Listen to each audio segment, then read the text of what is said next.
সালাতটা কত গুরুত্বপূর্ণ একটু আসো হাদিসের জায়গাতে।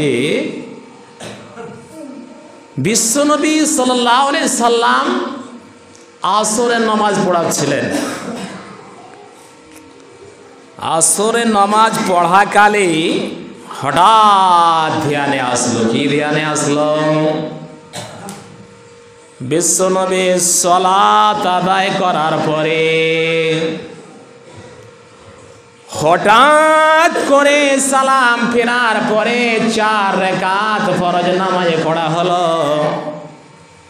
আসসালামু আলাইকুম ওয়া রাহমাতুল্লাহ, আসসালামু আলাইকুম ওয়া রাহমাতুল্লাহ, সালাম ফেরা হলো।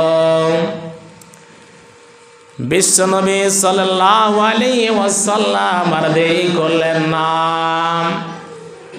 সঙ্গে সঙ্গে উঠে চলে গেলেন। সাহাবায়ে কিরামেরা তাজ্জুব হয়ে গেল, ব্যাপারটা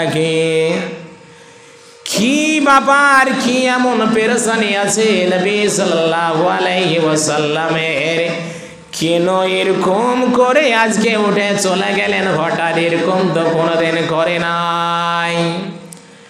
বিশ্বনবী গেলেন কোনো এক আলিয়ার বাড়িতে, কোনো এক স্ত্রীর বাড়িতে। সেই জায়গাতে যে আল্লাহর নবী ওই যে একটা সাদকা এসেছিল, সেই সাদকাটা, সেই জাকাতটা হলো সোনা, সোনার একটা ঢেলের মতো। এটা ঢেলের মতো কি এসেছিলেন? বিশ্ব আল্লাহর নবীর বাড়িতে সাদকা এসেছিলেন, কিন্তু বিশ্বনবী বাড়িতে রেখে দিয়েছিলেন, কিন্তু গানেমাতের মালে নিয়ে যাননি।